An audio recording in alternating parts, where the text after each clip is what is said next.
Hello everyone, welcome to Samarth class. Friends, इस video में discuss करेंगे शैक्षिक अनुसंधान को। शैक्षिक शोध क्या है, और इससे पहले समझेंगे कि रिसर्च होती क्या है, इसकी मीनिंग, डेफिनेशन, और इसके साथ ही समझेंगे इसकी आवश्यकता क्या है, क्या उद्देश्य है और क्या स्टेप है। तो चलिए समझते हैं कि रिसर्च होती क्या है। इंग्लिश में अनुसंधान को रिसर्च कहते हैं। ये दो शब्दों से मिलकर बना है, री प्लस सर्च। तो यहाँ पे री का अर्थ है बार बार और सर्च का अर्थ है खोजना। तो हम कह सकते हैं किसी चीज़ के बारे में या किसी तथ्य को बार बार खोजना ही क्या है, रिसर्च है। कोई रिसर्चर किसी तथ्य को बार बार देखता है, जिससे उसके संबंध में जो डेटा कलेक्ट करता है और उसके आधार पर जो निष्कर्ष निकाले जाते हैं, उसी को हम क्या कहते हैं, रिसर्च कहते हैं। शोध कार्यों के द्वारा चरों का सहसंबंध ज्ञात किया जाता है। यह सहसंबंध दो प्रकार का होता है। प्रयोगात्मक शोध कार्यों द्वारा कारण प्रभाव सहसंबंध ज्ञात किया जाता है और सर्वेक्षण शोध कार्यों द्वारा सामान्य सहसंबंध ज्ञात किए जाते हैं। यह संबंध विशिष्ट परिस्थितियों पर निर्भर होते हैं। प्रत्येक शोध के चरों का सहसंबंध विशिष्ट अवधारणाओं पर आधारित होता है। विकासात्मक शोध कार्यों में चरों की प्रभावशीलता का अध्ययन किया जाता है और ऐतिहासिक शोध कार्यों में नवीन तथ्यों की खोज की जाती है। अनुसंधान से रिलेटेड कुछ बहुत ही मोस्ट इम्पॉर्टेंट डेफिनेशन है, जैसे जॉर्ज जे मूले के अनुसार शैक्षिक समस्याओं के समाधान के लिए व्यवस्थित रूप से बौद्धिक ढंग से वैज्ञानिक विधि के प्रयोग तथा अर्थपन को अनुसंधान कहते हैं। इसके विपरीत यदि किसी व्यवस्थित अध्ययन के द्वारा शिक्षा में विकास किया जाए तो उसे शैक्षिक अनुसंधान कहा जाता है। मैकग्रेथ तथा वॉटसन के अनुसार अनुसंधान वह प्रक्रिया है जिसमें खोज प्रविधि का प्रयोग किया जाता है, जिसके निष्कर्षों की उपयोगिता हो, ज्ञान वृद्धि की जाए, प्रगति के लिए प्रोत्साहित करें, समाज के लिए सहायक हो तथा मनुष्य को अधिक प्रभावशाली बना सके। समाज तथा मनुष्य अपनी समस्याओं को प्रभावशाली ढंग से भी उसे हल कर सके, उसी को हम रिसर्च कहते हैं। नेक्स्ट है जॉन डब्ल्यू बेस्ट के अनुसार रिसर्च अधिक औपचारिक, व्यवस्थित तथा गहन प्रक्रिया है जिसमें वैज्ञानिक विधि विश्लेषण को प्रयुक्त किया जाता है। रिसर्च में व्यवस्थित स्वरूप को सम्मिलित किया जाता है, जिसके फलस्वरूप निष्कर्ष निकाले जाते हैं और उनका औपचारिक आलेख तैयार किया जाता है। तो हम कह सकते हैं अनुसंधान औपचारिक, व्यवस्थित एक गहन प्रक्रिया है जो वैज्ञानिक विधि द्वारा विश्लेषण के अनुसार ही उसके द्वारा निष्कर्ष निकाले जाते हैं। ये एक औपचारिक आलेख है। डब्ल्यू.एस. मुनरो के अनुसार अनुसंधान की परिभाषा समस्या समाधान के अध्ययन विधि के रूप में की जा सकती है, जिसके समाधान आंशिक तथा पूर्ण रूप से तथ्यों एवं प्रदत्तों पर आधारित होते हैं। शोध कार्यों में तथ्य, कथन, विचार ऐतिहासिक तथ्यों, आलेखों पर आधारित होते हैं। प्रदत्त प्रयोगों तथा परीक्षाओं की सहायता से एकत्रित किए जाते हैं और शैक्षिक अनुसंधानों का अंतिम उद्देश्य यह होता है कि सिद्धांतों की शैक्षिक क्षेत्र में क्या उपयोगिता है। प्रदत्तों का संकलन तथा व्यवस्था शोध कार्य नहीं है, अभी तो एक प्राथमिक आवश्यकता है। रेडमैन एंड मोरी के अनुसार नवीन ज्ञान की प्राप्ति के लिए व्यवस्थित प्रयास ही अनुसंधान है। इसके अलावा पीएम कुक के अनुसार भी डिफिनेशन दी गई है। उन्होंने बताया है कि अनुसंधान किसी समस्या के प्रति ईमानदारी एवं व्यापक रूप से समझदारी के साथ की गई जो खोज होती है, जिससे तथ्यों, सिद्धांतों तथा अर्थों की जानकारी दी जाती है। अनुसंधान की उपलब्धि तथा निष्कर्ष प्रमाणित और पुष्टि योग्य होते हैं, जिससे ज्ञान में वृद्धि होती है। इस तरीके से हम ये कह सकते हैं कि जो पीएम कुक के अनुसंधान की अधोलिखित विशेषताओं की व्याख्या अगर की जाए तो हम कह सकते हैं अनुसंधान एक ईमानदारी से की गई प्रक्रिया है। इसमें गहन अध्ययन किया जाता है, इसमें विवेक तथा समझदारी से काम लिया जाता है। समस्या के संदर्भ में तथ्यों की खोज की जाती है। अनुसंधान के निष्कर्ष प्रमाणित होते हैं और अनुसंधान के निष्कर्षों की पुष्टि प्रमाणों द्वारा की जाती है। अनुसंधान की यह परिभाषा अधिक व्यापक तथा व्यवहारिक है। सभी जो शोध की परिभाषाओं का अगर सारांश निकाला जाए तो हम कह सकते हैं कि अनुसंधान एक प्रक्रिया है जिसके द्वारा समस्याओं का समाधान करके ज्ञान में वृद्धि की जाती है। ज्ञान वृद्धि की प्रक्रिया ही अनुसंधान है और सभी प्रकार के जो अनुसंधान है समस्या केंद्रित होते हैं। शिक्षण तथा व्यवहार के विकास की समस्याओं का समाधान शैक्षिक अनुसंधानों द्वारा किया जाता है। इसके अलावा अगर हम बात करें अनुसंधान की सामान्य विशेषताएं या कैरेक्टरिस्टिक ऑफ रिसर्च के बारे में, तो पहला पॉइंट है अनुसंधान की प्रक्रिया से नवीन ज्ञान की वृद्धि एवं विकास किया जाता है। सेकंड है इसमें सामान्य नियमों तथा सिद्धांतों के प्रतिपादन पर बल दिया जाता है। थर्ड है अनुसंधान की प्रक्रिया वैज्ञानिक, व्यवस्थित तथा नियोजित होती है। फोर्थ, यह विश्वसनीय तथा वैध प्रविधियों द्वारा ही प्रयुक्त होते हैं। यह तार्किक तथा वस्तुनिष्ठ प्रक्रिया है। अनुसंधान की प्रक्रिया में प्रदत्तों के आधार पर परिकल्पनाओं की पुष्टि की जाती है। इसमें व्यक्तिगत पक्षों, भावनाओं तथा विचारों को महत्व नहीं दिया जाता। इन प्रभावों के लिए सावधानी रखी जाती है। नेक्स्ट है शोध कार्यों में गुणात्मक तथा परिमाणात्मक प्रदत्तों की व्यवस्था की जाती है और उनका विश्लेषण करके निष्कर्ष निकाले जाते हैं। नेक्स्ट है प्रत्येक कार्य में धैर्य रखना होता है। इसमें शीघ्रता नहीं की जाती। प्रत्येक शोध कार्य की अपनी विधि प्रविधि होती है जो शोध के उद्देश्यों की प्राप्ति में सहायक होती है। नेक्स्ट है शोध कार्य का आलेख सावधानी पूर्वक तैयार किया जाता है तथा शोध प्रबंध तैयार किया जाता है।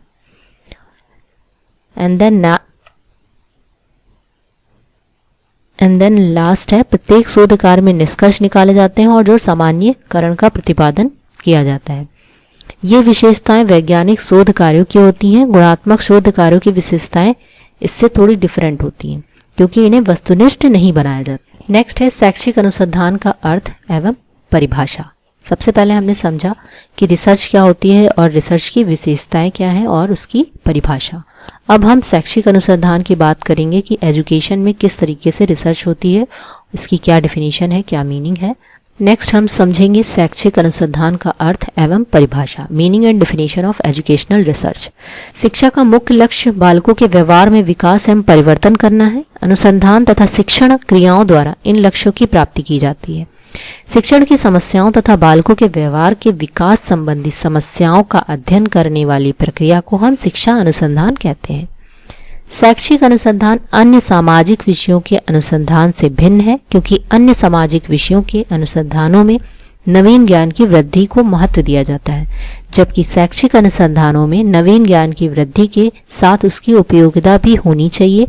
यदि नवीन ज्ञान की वृद्धि के साथ उसकी व्यवहारिक उपयोगिता नहीं है तो उसे शिक्षा अनुसंधान नहीं कहा जा सकता। इस प्रकार शैक्षिक अनुसंधान के लिए डिफरेंट मानदंड निर्धारित किए गए हैं।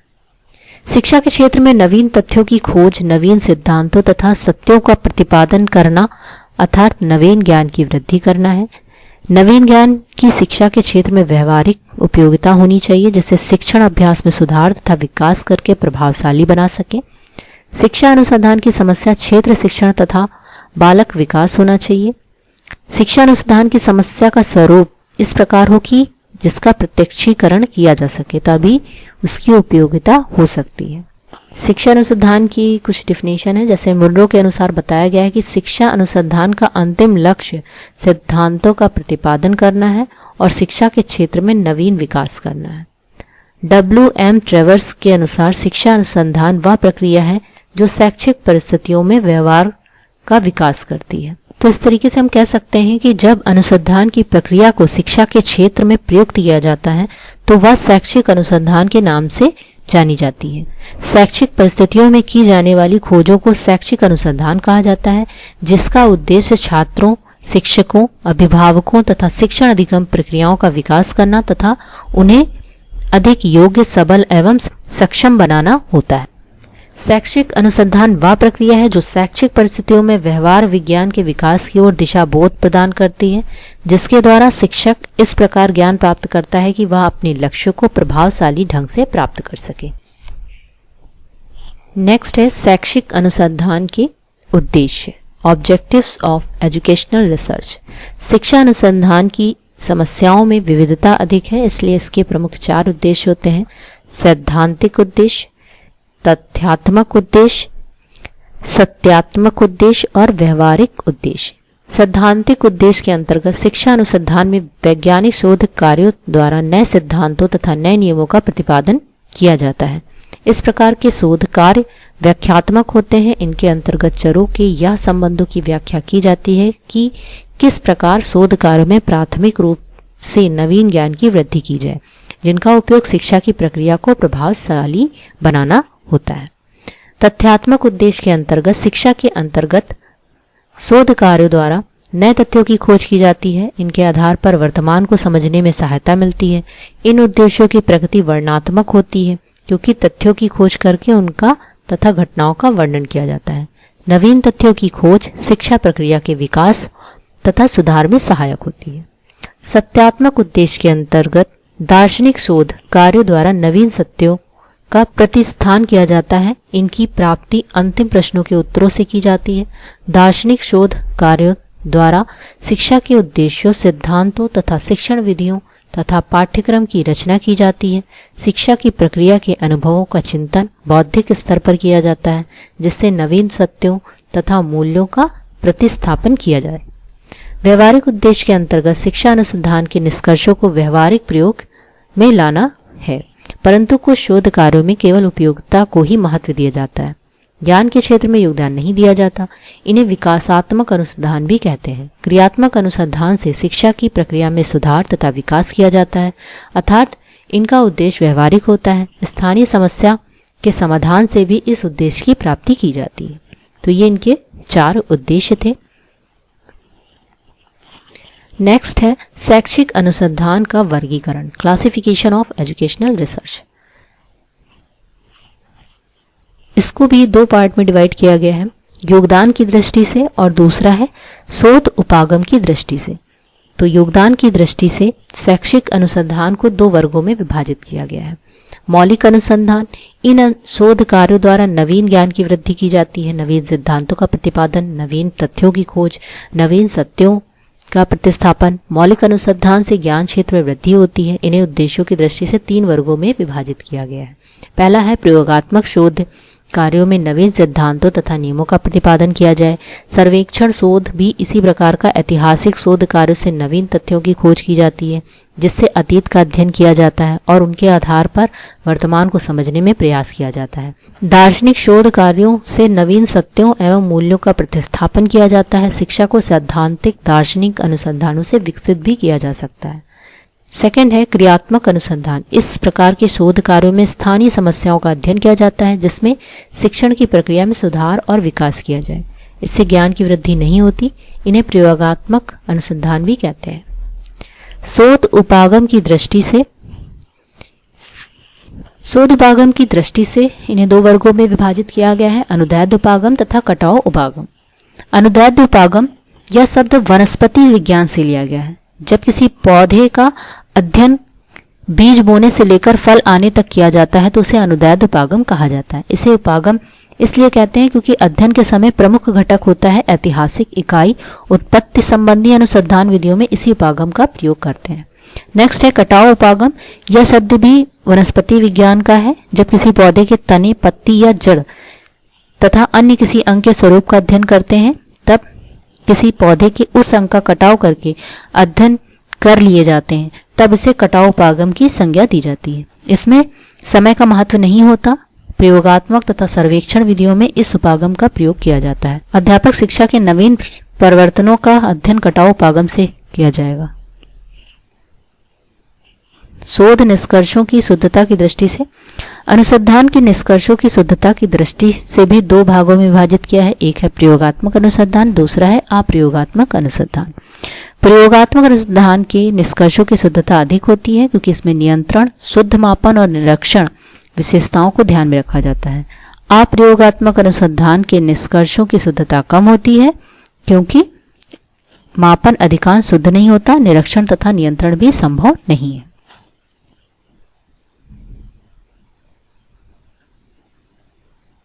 नेक्स्ट हम समझेंगे शैक्षिक अनुसंधान के कार्य क्या है।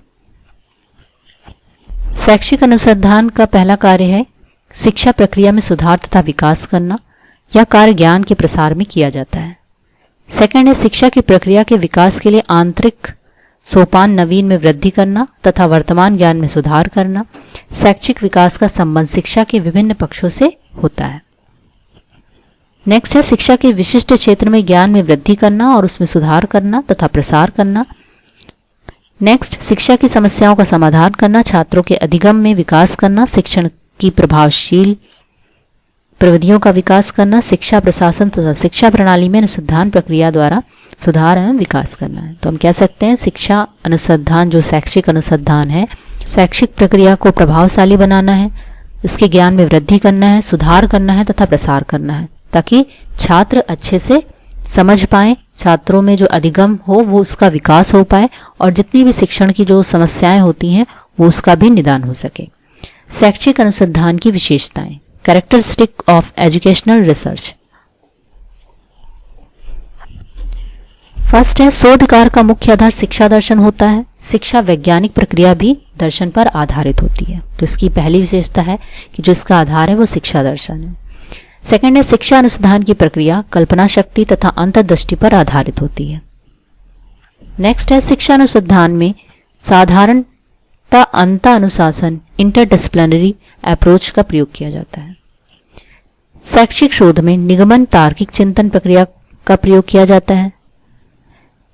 एजुकेशनल रिसर्च के निष्कर्षों में शिक्षा प्रक्रिया को उत्तम और प्रभावशाली बनाया जाता है। एजुकेशनल रिसर्च में भौतिक विज्ञान के शोध कार्यों के समान पूर्ण रूप से वृद्धि नहीं होती क्योंकि न्यायादर्श रूप में प्रदर्शन नहीं करता। जनसंख्या का शुद्ध रूप से प्रदर्शन नहीं होता।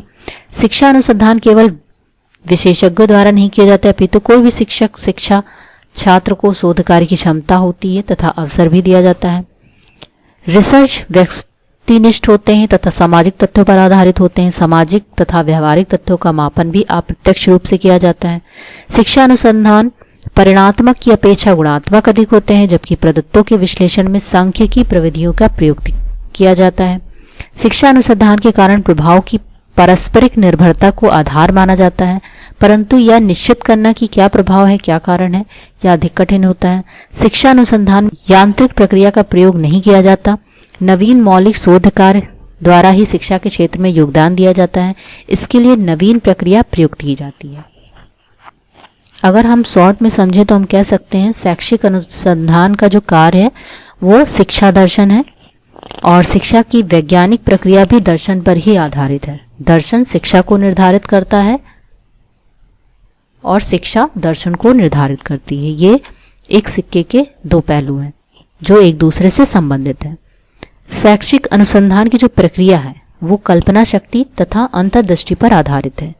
यह तार्किक चिंतन पर आधारित है क्योंकि तार्किक चिंतन प्रक्रिया का प्रयोग इसमें किया जाता है। शैक्षिक अनुसंधान में इंटरडिसिप्लिनरी अप्रोच का यूज किया जाता है, एक दूसरे से कनेक्ट करके इसको हम रिसर्च करते हैं। शैक्षिक अनुसंधान व्यवहारिक विज्ञान का अध्ययन है। शैक्षिक अनुसंधान में व्यवहारिक और सामाजिक तथ्यों का मापन अप्रत्यक्ष रूप से किया जाता है।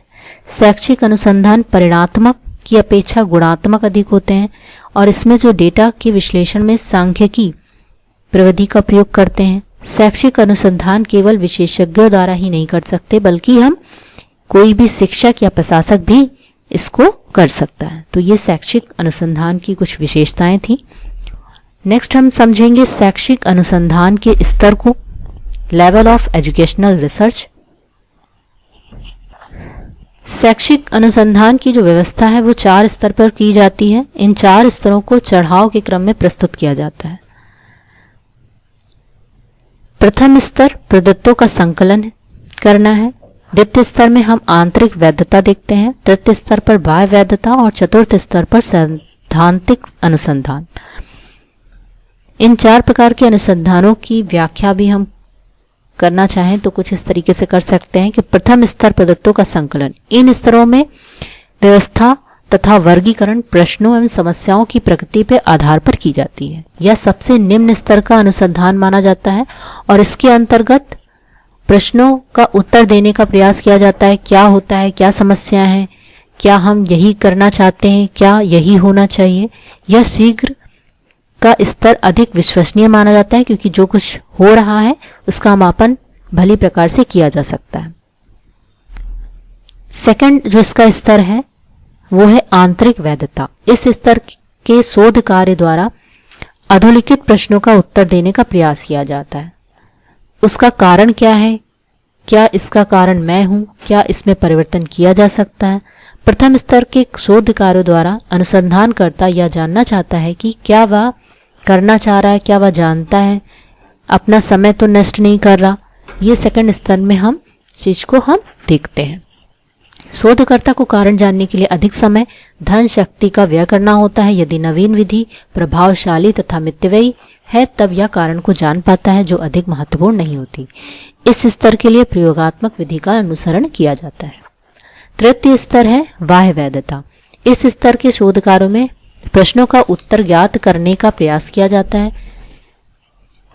इस प्रकार शोध कार्यों को शिक्षक द्वारा नहीं किया जा सकता, जबकि द्वितीय स्तर के शोध कार्य शिक्षकों द्वारा किए जाते हैं।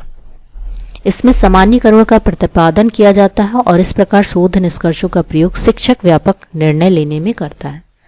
ये सर्वेक्षण विधि का प्रयोग सबसे ज़्यादा इस तृतीय स्तर में किया जाता है। लास्ट स्तर है चतुर्थ स्तर, जिसको कि सैद्धांतिक अनुसंधान कहते हैं। इस स्तर के शोध कार्यों द्वारा अधोलिखित प्रकार के प्रश्नों का उत्तर दिया जाता है। जो हो रहा है उसमें कौन से सिद्धांत निहित हैं। इस स्तर के शोध कार्यों के लिए पूर्व स्तर के शोध पूर्व आवश्यक है। इस प्रकार शोध कार्य वैज्ञानिक होते हैं, जिसमें नवीन सिद्धांत नियम की खोज की जाती है। इन चारों स्तरों की जानकारी से विविध प्रकार की समस्याओं के अध्ययन में सहायता मिलती है। तो ये इसके स्तर थे। अगर शैक्षिक अनुसंधान की आवश्यकता और महत्व को समझें तो हम कह सकते हैं कि विभिन्न क्षेत्रों से संबंध स्थापित करने में, शिक्षा का विज्ञान एवं कला के रूप में विकास करने में, सामाजिक परिवर्तन एवं विकास करने में, प्रभावशाली शिक्षण में, अधिगम को प्रभावशाली बनाने में, शैक्षिक परिस्थितियों में आने वाली समस्याओं के समाधान में तथा मनोवैज्ञानिक सिद्धांतों का उपयोग करके कक्षा शिक्षण को बेहतर बना के अनुसंधान के द्वारा प्राप्त परिणाम मनोवैज्ञानिक सिद्धांतों के बेहतर उपयोग करने में सहायक होते हैं। और इस तरीके से जो रिसर्च होती है वो काफ़ी ज़्यादा इम्पॉर्टेंट हो जाती है एजुकेशनल फील्ड में। आई होप आपको समझ में आया होगा कि रिसर्च क्या है, एजुकेशनल रिसर्च क्या है, क्या मीनिंग, डिफिनीशन, इसके उद्देश्य, विशेषताएं, स्तर और आवश्यकताओं के बारे में। अगर वीडियो पसंद आए तो लाइक, शेयर और चैनल को सब्सक्राइब करना बिल्कुल भी मत भूलिएगा। Thank you so much.